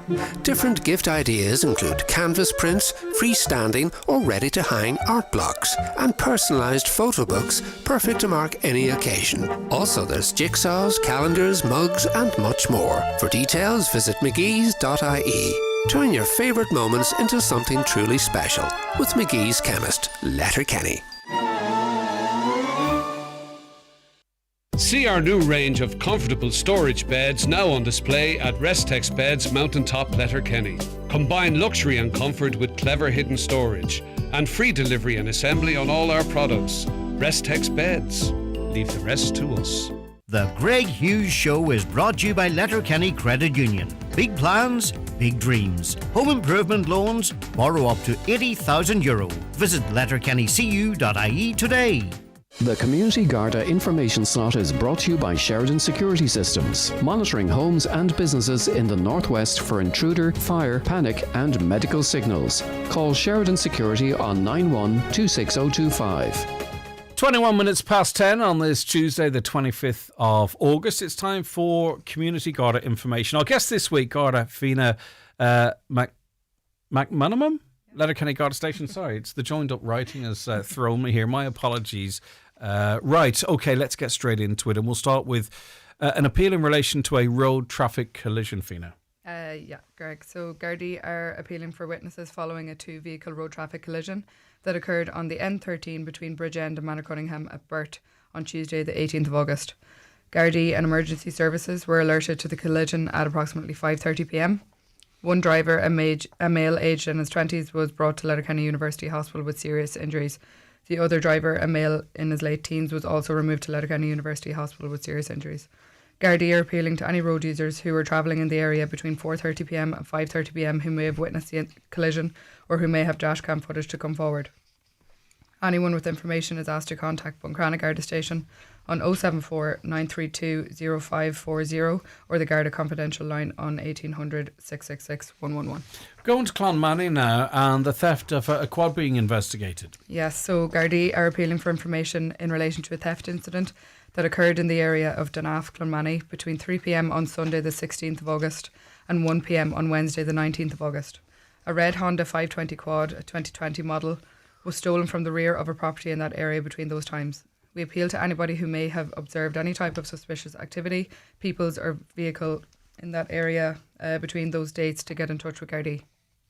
If anybody can offer relevant information in relation to the theft of the quad or in relation to its current whereabouts, we ask them to get in touch with Gardaí in Buncrana on 074 932 0540 or via the Garda Confidential line. Anytime I hear of those appeals, and I'm not sure whether this vehicle is marked or not, I do go back to the property marking events that happen from time to time, and a good reminder to always have all of your vehicles marked and keep an eye out on this item, but also on the Garda Síochána Facebook page for any of those events that are upcoming. It helps get the item back. Yeah. Right, let's go to Letterkenny now. The theft of a vehicle. Yeah, so Gardaí are investigating the theft of a vehicle, a grey BMW X5 Jeep, registration number 05D Delta 86983 from a yard at Donegal Lane, Letterkenny, between 4pm on Friday the 21st of August and 3am on Saturday the 22nd of August. We appeal to anybody who may have relevant information in relation to this theft or in relation to the current location of the stolen Jeep to get in touch with Gardaí in Letterkenny on 074 916 7100. And next up, it's the attempted theft of a vehicle. So Gardaí are investigating the attempted theft of a vehicle, a Toyota Vitz, that occurred at a car park on the Pierce Road in Letterkenny between midday on Monday the 10th of August and 11am on Wednesday the 12th of August. A window of the car was smashed and damage was caused to the ignition barrel. We appeal to anybody who might remember having observed any suspicious activity, particularly around the parked cars in that area between those days, to get in touch with Letterkenny Gardaí on 074 916 7100. Rightio. Now, let's go to advice in relation to these cars. Sorry, we do need to reiterate that, if you don't mind doing so, because I think this could be the fourth week in a row where we've seen these so-called Japanese imports targeted. So we need to get the info out there as much as we can, Fina. Yeah, so cars imported from international markets are not automatically manufactured with the same security features as the cars manufactured for the European market. So we urge buyers and owners of vehicles to confirm the security features of the vehicles, in particular to check if there's an inbuilt immobiliser and to consider additional security options. Buyers should check the security features of their vehicles and make decisions relating to augmenting security. For cars without an immobiliser, an additional steering wheel lock or chain should be considered. Right, let's go back to the show now and a bit of a criminal damage spree. Yeah, so a number of criminal damage incidents occurred at a business premises at Balmacary Lower, Buncrana, which is behind the iCare building, over the space of a few days recently. On Thursday the 20th of August at 7pm, on Friday the 21st of August at 7pm, and on Saturday the 22nd of August at 4pm, a number of youths showed up at the premises, and on each occasion they smashed a number of windows. On the first 2 visits, there was approximately eight youths, and on the last visit, there was 3 to 4 youths. They were all wearing tracksuits, and C3 is currently being examined as part of our investigation, and we wish to speak to anybody who may have observed a gang of youths in that area on any of the given dates. We also wish to speak to anybody who may have travelled in that area on those given evenings with dashcam footage. And Buncrana Gardaí may be contacted on 074 932 0540, and the Garda Confidential line can be reached on 1800 666 111. I'm saying this, not Fianna, but also mums and dads. Where were your kids? Do you know what I mean? That's a big group of young people. They've been they're identifiable in terms of their age via CCTV. So I'm not sort of fingering a certain age demographic unfairly. That's a business that was visited on 3 consecutive days there. So we've a bit of parental responsibility here as well. Yeah, definitely. Yeah. Right. RSA check its fit. This is really important, this actually, because God forbid, often when we think of RTCs, you think of the very serious ones, which is understandable. But I mean, if you're travelling and you have a rear ender, for an example, and you've got a young person in the back, and you think you've done the right thing by having them restrained in a seat or what have you. But if that's strapped just around the belly or something, even a relatively low speed impact could have some serious damage. So if we're going to go that far as to get them in the seat or to get them a booster seat, or we just need to make sure that we are actually protecting them as best we can. And that's why the RSA's free Check It Fits service, I think, is really useful. And there's opportunities upcoming, Fianna. Yeah, so the RSA's free Check It Fit service is visiting Donegal this month. Their service will be open from 10 a.m. to 5:30 p.m. at each location, and there is no need to book an appointment. These are the locations that they'll be at. So they'll be at Aldi in Buncrana on Tuesday the 25th of August, Smith's Toys in Letterkenny on Wednesday the 26th of August, Aldi in Dunlow on Thursday the 27th of August, and Aldi in Ballybofey on Friday the 28th of August. The Check It Fit service is a nationwide and free expert service which aims to put parents and guardians' minds at ease that their child's car seat is safely and securely fitted in their car. Experts will advise on how to fix any problem, demonstrate how to fit the restraint correctly, and answer any queries that participants might have. We urge parents to make use of this fantastic service while it's in our area. Visit rsa.ie/checkitfits for more information. I've been getting to work driving within the speed limit in 32 minutes. That's all going to change from tomorrow. I'm at the point now where I think everyone should homeschool their children so I can get to work. I can get to work in 32 minutes. But we are seeing a staggered return to school, some tomorrow, Thursday, Friday, and then I think from next week, all jokes aside, we're going to see a whole load of a new traffic back on the road, the school buses, children exiting and entering them, and all that type of stuff. So as all of us road users, pedestrians, cyclists, drivers, whatever it might be, things are going to change again because the schools reopen. So what advice have you got for us, Fianna? Yeah, so with many of the schools due to reopen this week after the summer break, we urge all motorists to slow down and be extra cautious in school areas and at bus collection drop-off points. Always expect the unexpected and be in the position to stop suddenly should the need arise. Please adhere to all speed limits and leave extra time for essential journeys, as extra school-related traffic on the roads is to be expected. Please do not park in an illegal manner while doing the school run. Do not block driveways or park on footpaths, as in doing so you may restrict emergency access and force others to venture out onto the road, which could be very dangerous. Be mindful of your surroundings at all times and always be on the lookout for pedestrians and cyclists. We ask all parents to take the time to talk to their children about safety while walking, cycling or travelling to school by car or bus. Yeah, okay. Because obviously it's about protecting the children, but can you imagine if you were the driver involved in one of these instances? So anyway, be extra careful out there. Right, so I hear you're running the half marathon on the 30th, folks. It'd be no bother to you. You could do that. You must have heard incorrectly. I'm definitely not running it. Could you run a half marathon? I've never trained for one. I'd like to 10K. Try it. You can do 10K in your sleep. I could probably do a 10K. Yeah, okay. People don't like cocky people. I think that's called entrapment. But we do have quite a number of brave souls, Fianna, who are going to be undertaking the Donegal Half Marathon, which takes place at the end of the month. There's a bit of an operation to make sure it all runs smoothly as it does each year. So it takes place on Sunday the 30th of August. The event commences at 9 a.m. and will leave from the Ballymacool area. The route will bring participants in and around Letterkenny town. Please be mindful that the event is due to take place and plan your journey accordingly, as some traffic delays are likely to occur. There will not be any official road closures in place that morning for the duration of the event, but Gardaí and road marshals will be on hand to direct traffic. Please follow all directions given by them, and we just want to wish the best of luck to all the participants. We do, of course. Listen, thank you so much. I really appreciate your time. Thanks for calling up. Okay, that's Garda Fina McMenamin from the Letterkenny Garda Station. If you missed any of that, by the way, you can listen back on our podcast, available from about 20 past 11 here on the highlandradio.com website, and you can watch it back too on our socials and on Garda Síochána socials a little later on. It's back for you live after the 10 o'clock news next Tuesday. The Greg Hughes Show with Letterkenny Credit Union, powering your plans with fast digital loans. Apply online or through our app in minutes and get funds straight into your current account. Easy, quick and convenient. And our digital offering perfectly complements the friendly face-to-face service you know and trust. In Donegal, community means looking out for one another. When life brings important decisions or unexpected challenges, it's reassuring to have a local legal team by your side. At Gibson and Associates, we're proud to support people across Donegal with expert advice in medical negligence, personal injury, conveyancing and probate, working to achieve the best possible outcome for every client. Visit gibsonandassociates.ie or call our Letterkenny office today. Gibson and Associates, trusted legal advice, proudly serving Donegal. This is an arrow. And this is the sound of its minty bubbles. Conjuring melt in your mouth. Pure, bubbly joy. Melt into the moment with Aero's delicious peppermint bubbles.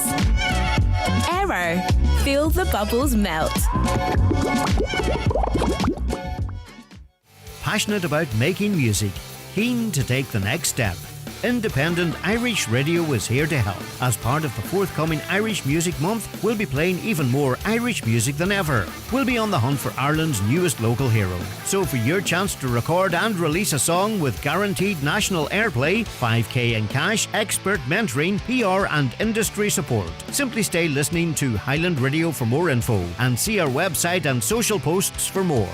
Search for a local hero as part of Irish Music Month. Irish Radio, supporting Irish artists. Brought to you by Hot Press and the IBI, in association with Highland Radio. Supported by Commission Amon Sound and Vision Scheme. Funded by the Television Licence Fee. Yes, so there was an advert running there trying to encourage people to take up the offer of redress, the Mother and Baby Homes, through the Mother and Baby Homes scheme. I think there's €800 million available.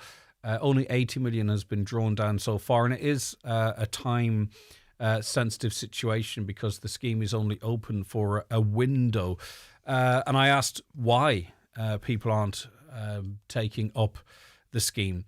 This caller says, I applied as my mother was in the home for 6 months. I was refused as I was only in a home for 3 months, which I think is crazy. They go on to say there'll be plenty that will have applied, but like me, will not be compensated. And you might say, well, it's a difficult process potentially to put yourself through, especially if your situation is going to be compounded by a refusal. But this caller concludes by saying, I think that this is very unfair. If your mother or you were in the home, you should be compensated. And I agree. 3 months, 6 months, come on. Greg, I wonder, is the low level of uptake for the application of money to the mother and baby homes, is it because money isn't the priority? The lack of truth, transparency and justice cannot be seen to be a lesser priority. And if that's the reason, then that's the reason. And let's look at that as well. And that's why I asked the question. Right, let's go to Sinead, who has a view in this. Hi, Sinead. Hello, how are you, Greg? I'm doing good. Right, what's your, I don't want to presume, what's your interest in this scheme? Well, my interest in the scheme is because I helped someone fill in the forms. Okay, brilliant, okay. And they were straightforward. I know there is a few things that they might ask, but I mean, you can still get that information, you know, as you need it, you know. But the forms are straightforward, and I mean, she got a payout. Very good. Did you, in that process, get the impression from the person that you helped that the process in itself was hurtful? Because it's not life-changing money, okay? And maybe some people are saying revisiting all of that, it's not worth it for the compensation. What's your insight into that, Sinead? Yeah, there is a stigma there, and I think people don't want to go back over that old ground. And, you know, I suppose in a way that it's when they get it, it's probably the only time they get a chance actually to talk about it or to what really did happen, you know. And if they could find someone that would go through that process with them and, you know, help them with it, the money is there, and it isn't a substantial amount of money. But at the same time, it could help, you know, with regards to anything. They could even donate it if they want, which this person did do. The person I helped out, they donated it to a charity of their choice. Yeah, so details you need to include on your application. You'll need to include some basic info like contact details, and you'll be asked to indicate what benefits you're applying for. In addition, you'll need to confirm that you or the person you're applying for spent time in a scheduled institution and include the name of the institutions. And you'll be asked to provide an indication or your best estimate of the dates of arrival and departure from the institutions. They say that we understand that not everyone will know the exact arrival and departure dates from the institution concerned. So if this is the case and you can only provide an estimate, don't worry. So the emphasis from their literature, Sinead, is that they're not looking for you to go through the finite details to argue the impact it's had on you. It's literally to give your information, your details, and as best the time you entered and exited one of these institutions or someone close to you did. Yeah, that's right. That's right, Greg. It's a straightforward, really. If you can think of it when, you know, what year you were there and the name of the institution, they will research that then for you. Did you say the person you helped, Sinead? Sorry, because I was bringing up that information whilst listening to you. Did you say the person that you helped donated the money? They did. Okay. They donated the money then to the charity of their choice. Yeah, they did.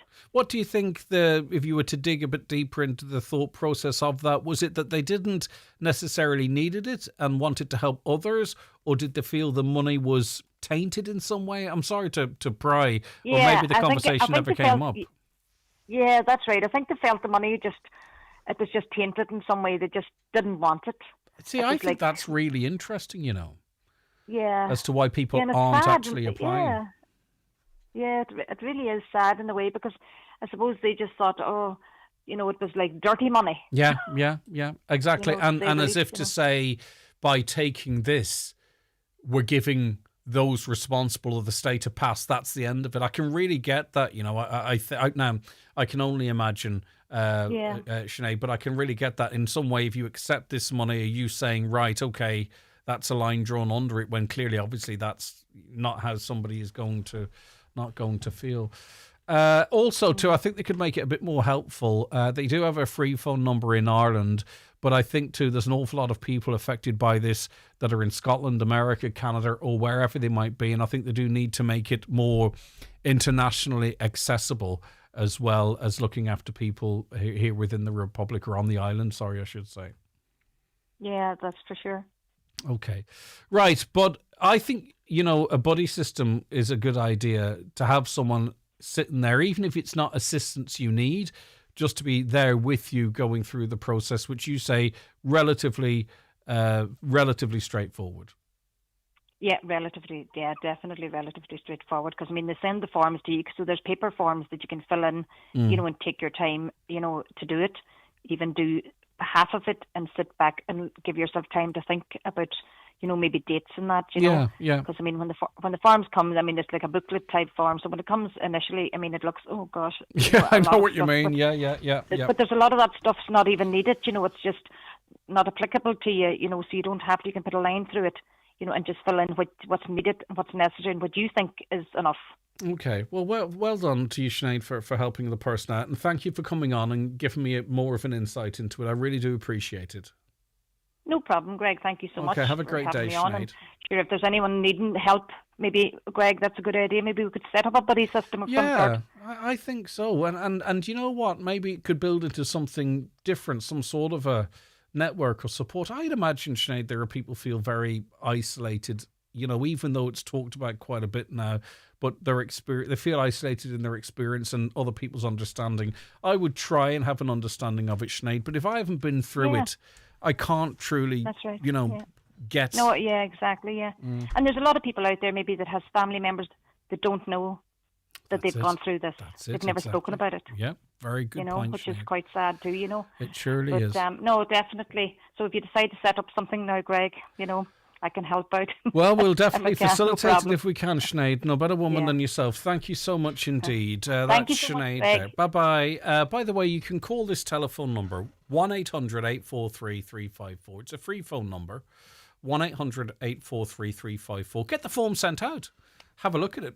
I still have that texter's message ringing in my ears, though, that they put themselves through it and then were told you were only in there for 3 months and not 6. There's a problem there for me, because I don't want other people to, bite the bullet and then have to endure that rejection, it's a form of rejection, isn't it? Right. Okay. I am going to take the 1:45 break a couple of minutes early because that frees me up then to talk to my next guest. By the way, here are the contact details if you want to talk about the Mother and Babies. I want to give the exact title. It's the Mother and Babies Institutions Payment Scheme. So if you want to talk about that, here are the numbers. The Greg Hughes Show on Highland Radio. Text WhatsApp 086 60 25000. Call 074 91 25000 or email comments at highlandradio.com. The Greg Hughes Show with Letterkenny Credit Union, offering flexible mortgages up to €600,000 with no hidden fees or charges. Whether you're buying your dream home or thinking of switching your mortgage, make the move to your local, trusted credit union. Learn more at letterkennycu.ie. Shane from Waterford saved big on his car insurance when he switched to Outsurance. That's right. I saved €192 on my Ford Focus when I made the switch. And with the out bonus, I'll get 10% of my insurance premiums back in cash after 3 years claims free. Sounds great. For a competitive car insurance quote, call 1-800-600-400 or visit outsurance.ie. Real people, unreal savings. Outsurance. You always get something out. Based on a like-for-like policy comparison in December 2025 for a 39-year-old who received a gratuity for their participation. Out bonus calculated less taxes and levies across all policies. Acceptance criteria, terms and conditions apply. Outsurance Stack trading as Outsurance is regulated by the Central Bank of Ireland. Nutrius Weanling Crunch is on promotion at your local Homeland store. Buy 10 bags of Nutrius Weanling Crunch ATP and get one free, or save €15 off per tonne in bulk. The Nutrius Beef ATP Pack enhances animal performance through maximising rumen efficiency. Contact your local Homeland or farm commercial specialist today. Visit nutrius.ie for full product details. We all do the same things with our phones, like not realising your headphones aren't plugged in. How to be popular at work, step 1. So join Tesco Mobile and get unlimited 5G data for just €15 a month with your club card. Get the same super fast 5G coverage and reliability of a big network, but with the great value and service of Tesco. Tesco Mobile. Every little helps. T's and C's apply. €20 club card 5G SIM-only plan reduced by €5 per month for up to 24 months, subject to location and availability. Offer ends 2nd September. See tescomobile.ie. Highland Radio weather updates with McElhenny's. Get back to school sorted with our collection of school uniforms, shoes and accessories. Visit our kids department in-store or discover our back to school shop online at mcelhennys.com. So this morning and afternoon will be mainly dry, but will become mostly cloudy. This evening, showery rain will develop. Temperatures 17 or 18 degrees. Winds light to moderate. Professor Élise Feron is Director of INCOR, Ulster University, and Co-Editor-in-Chief of the Journal of Disappearance Studies. Thank you so much for joining us today. Thank you for having me. I hope I pronounced your name correctly, did I? Yeah, that's fine. That doesn't sound convincing, Professor. Let us go to the International Conflict Research Institute at Ulster University, opening a major international conference on enforced disappearance. So maybe you could tell us what an enforced disappearance is, and then we'll talk about how the conference will cover that. Yeah, so enforced disappearances are committed by states or non-state actors, and it's about making the bodies or usually their opponents or dissidents disappear. And the difference between disappearances and enforced disappearances usually hinges on intentionality. So whether the disappearance of the body is intentional or not, whether you intentionally prevent families from recovering the body. So enforced disappearances is when there is this intentionality. We know that in wars and conflicts, bodies disappear, because they are, for instance, shredded, by bombs and other types of mortar shellings and stuff like that. But enforced disappearances is something different. It's when purposefully you don't let the body reappear, or you don't give it back to the families. Yes, and we have that in our own history in this country as well. Is it ongoing around the world? And give us some scenarios, because what we do hear quite often is political opposition being imprisoned long term, far from their families, or dying suddenly, but their bodies are there. Those people wouldn't necessarily be counted as enforced disappearances, would they? Obviously, because those are deaths and incarceration. So what examples of enforced disappearances are we seeing around the globe? It's been used quite intensely by criminal cartels, countries like Mexico, for instance, where there are hundreds of thousands of people who've been missing over the past decades, mostly by drug cartels. It's been also implemented by countries like China, Russia, and other authoritarian regimes around the world. They just make their opponents disappear. What I want to maybe underscore is that the number of disappearances as a whole, so not just enforced disappearances, but all types of disappearances, has increased by 70% over the past 5 years, and it's mostly due to wars and violent conflicts in Gaza, in Ukraine, in Sudan, Syria, and other places. And in all those cases, you have a mix of both enforced disappearances and disappearances, as I said, like bodies that cannot be recovered because they are under the rubble in Gaza, for instance, right now. We have still some work to do in this country, of course, in working through, recovering the disappeared, etc. But are there learnings from models that we have put in place here that might eventually become useful models, hopefully, as campaigns like this advance elsewhere? Yeah, definitely. I think definitely probably the main, the Northern Irish experience in particular has important lessons in terms of, for instance, demonstrating the importance of a dedicated and independent commission and mechanism. So in 1999, as I'm sure you know, the Independent Commission for the Location of Victims' Remains was created through an agreement between the Irish and the UK government. And its specific purpose is humanitarian. It's solely finding the remains of the people who were abducted, murdered, and secretly buried during the conflict in Northern Ireland. And it's really a very powerful example of one institution whose sole purpose is finding the remains. So I would say that that's one lesson. Another, I think, is that confidentiality mechanisms can encourage information sharing. For instance, one of the main features of the Commission is its legal protection for information. So if you have any information on the location of the remains, that information will not be passed on for criminal investigations. It will just be used for recovering the remains. And that has proven quite effective in, moving forward with some investigations.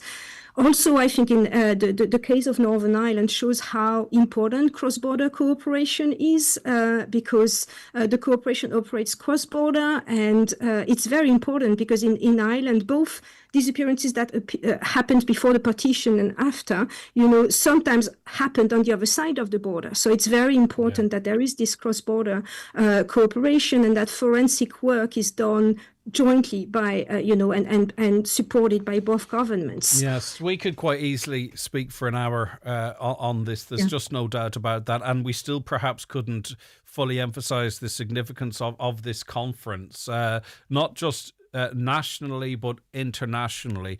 When is the conference and how can people register or access it, Professor, if you don't mind? Well, the conference is happening on the Derry campus. It's starting this Sunday, next Sunday, and we have a lot of activities on that day, cultural activities, exhibitions, as well as receptions and theatre plays, and people can register. So on Sunday we have those activities, and then Monday and Tuesday it will we will move into like the research academic aspect of the conference, and people can register on the INCOR website. On the events section, there is a link for registering, and I really encourage everybody to come, because we will also have families of the disappeared testifying, and I think it's going to be very moving and very interesting. Yeah, for sure. Thank you so much for your time. It's greatly appreciated. Professor Élise Feron there. You can go to ulster.ac.uk/conference/INCOR. For many of us, it's a big day tomorrow, the first day at school, those returning to school. This is another conversation that perhaps would need half a day, but unfortunately we're not afforded that time. We can tell you a book you can go and get, though, to help. Brona Stars is author of I Can Go In, Understanding School Anxiety and Helping Your Child Find a Way Back to School. And, you know, what's crazy to me, Brona, good morning to you. Good morning, Greg. Is our wee boy Hudson starts big school. That's what we're phrasing it tomorrow. And I'm seeing little bits of worry in him, and it's horrible. You know, I want to keep him at home. But it starts at a very early age, even though I thought I'm really good at insulating him from it, but not. They know what's happening, don't they? And dependent on their age, so what should we be doing today or the first day ahead of school? Well, you're absolutely right, Greg. So for lots of children, there's a reluctance. They're tentative, and hopefully your wee boy will be just the same. They're nervous around it. They're a bit excited about it as well. A bit of doom and gloom, maybe leaving mum and dad for the first time. Then they settle, and usually takes about 21 days to really bed down a routine. So that's really important what you've just said there, because it's not going to happen on day 1 or 2. Absolutely not. No. It's the kids who, it's a persistent anxiety. They're very tentative. They don't settle in at all. And the difference between maybe a parent who's parenting a kid who's a little bit of reluctance and a tad of anxiety, natural anxiety, and one who has a chronic ongoing anxiety is the level of reassurance and powerlessness. So when you reassure your child, look, Hudson, you'll be grand, don't worry about it, it'll be good. And off he runs, he feels your supportive hand at his back, and we're all good. What if I'm lying to him? there's that's a whole other program. I hated school. I'm only joking. But I know what you say. It's that reassurance. It's that saying, look, everything's all right.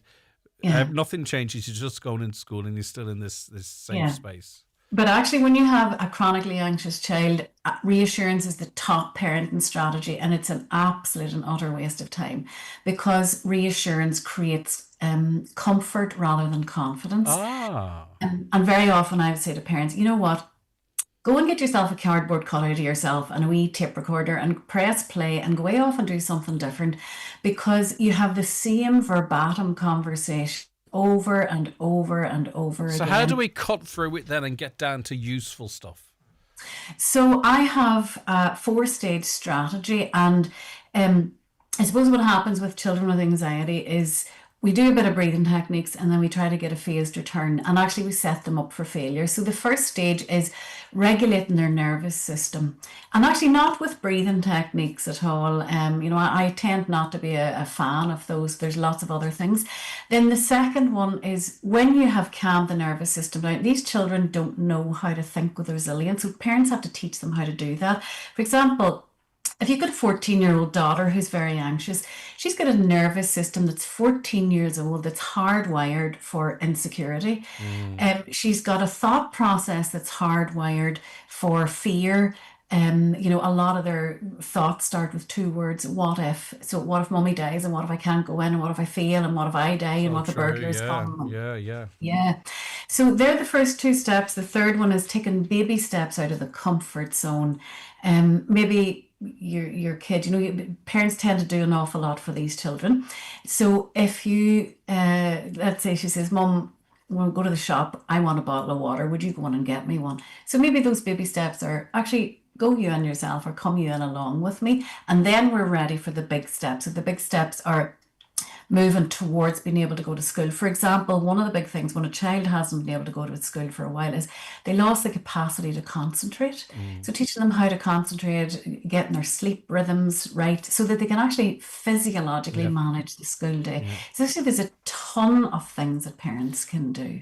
One thing you shouldn't do is join in.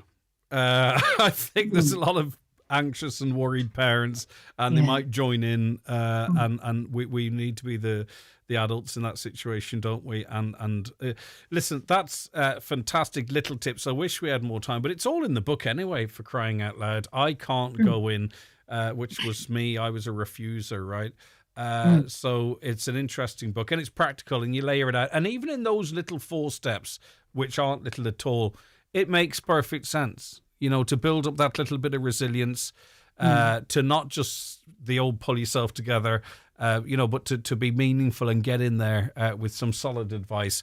The book's available, generally speaking. Is it online, out of interest? Yeah, I think it's in all the usual places, online and in bookstores. And but yeah, as you said there, Greg, parents are very mystified around anxiety and school anxiety in particular, but there's a lot that you can do. You don't have to be powerless as a parent. Yeah, brilliant stuff. Thank you so very much indeed. That was Brona Stars, author of I Can't Go In.